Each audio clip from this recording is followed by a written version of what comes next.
como você falou que andou dando uma olhada no Agostinho de Hipona, olha que interessante, a Hannah, a tese de doutorado da Hannah foi o amor agostiniano. E, né, e a gente falou dela, né, a Hannah Arendt, e ela ela ficou analisando essa questão da libido. O Agostinho falou zilhões de vezes na libido. E ele chegou à conclusão, e ele fala muito isso lá nas Confissões, depois na Grandeza da Alma também, ele fala que só através do amor que vem de Deus as relações éticas ou dentro da sociedade poderiam se dar de uma forma tal que a cidade de Deus, sob a perspectiva dele, teríamos relacionamentos éticos. Interessante, o Spinoza ele começa já questionando esse próprio Deus, que seria para Agostinho a solução para as relações. Sim. Cara, interessante você buscar lá também alguma coisa em Agostinho, né? Sim, e o lance disso tudo se dá que para Spinoza não existe uma separação de corpo e alma, uma separação do homem e de Deus. E para Agostinho, como toda uma tradição religiosa que vai beber do platonismo, de uma certa leitura de Platão, ele vai apresentar o homem como cindido, né? E aí é um problema. O meu estudo foi no livre-arbítrio, o livre-arbítrio do Agostinho, e como que ele vai defender uma vontade que reprime a própria vontade. Então ele fala, existe uma vontade, mas se ela não for guiada por Deus, ela é má, só que ela é livre. Então é uma sinuca de bico problemática de como ele vai defender o livre-arbítrio. O Kim Spinoza é uma crítica radical do livre-arbítrio. Não existe livre-arbítrio. Existe escolha, mas ela não é livre. Aí tem que entender o que é liberdade, enfim. Mas sim, tem toda uma discussão pertinente que mais cedo ou mais tarde eu vou querer retomar esses meus estudos de Agostinho e de uma certa tradição medieval, né? E uma certa resposta spinozana, ou ler isso por óticas spinozanas, seria interessante, né?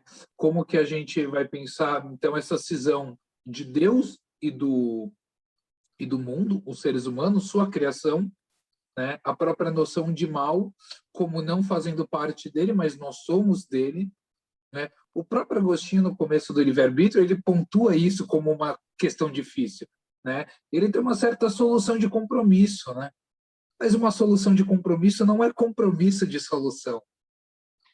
É bem interessante. Agostinho, eu tenho uma playlist sobre N perspectivas da obra de Agostinho, pesquisadores vários, né, da USP, da PUC, São Paulo, de tudo quanto é lugar. Viu? Vale a pena se você entrar na playlist lá e dar uma lida. Só fazer um comentário mais geral sobre a superstição. Então, uma coisa que me interessa na superstição, entendendo por Spinoza que ela é inevitável que ocorra, eu tenho uma impressão que existem dois domínios de superstição, ou dois registros, duas formas, né, de superstição. Existe uma superstição passageira, inevitável na vida, que é a superstição quando, por exemplo, eu tenho medo e eu penso, eu acho que se eu passar por baixo dessa escada vai acontecer alguma coisa. Mas uma banalidade, uma frivolidade, que eu penso supersticiosamente, eu acho que se eu fizer assim vai dar errado. Isso existe, é inegável.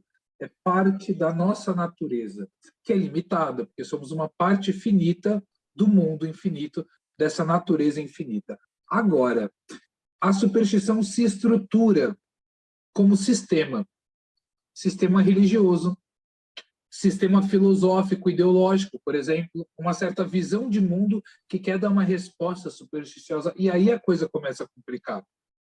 A religião é um exemplo mais explícito disso, onde se for pensar a história do cristianismo ou da religião judaico-cristã, e aí você também pegando o islamismo, você vai ver com muita força e eficácia como que se estimula a superstição como uma forma de controle. E não à toa Spinoza vai dizer no prefácio do Tratado Teológico Político que a superstição é o meio mais eficaz para dominar as massas. Isso desde antigamente usando os romanos antigos. Ou seja, por isso que Spinoza vai escrever um Tratado Teológico Político, porque é político. As instituições religiosas são instituições políticas.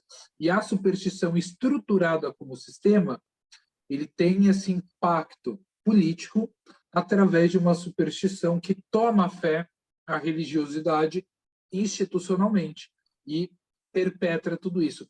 Então, essa minha impressão de uma superstição passageira de um lado e ela arvorada mesmo, enquanto um sistema, se torna problemático. E obras filosóficas também se tornam uma estrutura supersticiosa de mundo, né? Enfim, e aí dá pano para manga, mas é um pouco esse, um certo insight, uma certa aposta na minha leitura da superstição e o interesse em pensar a superstição a partir da sua base ontológica.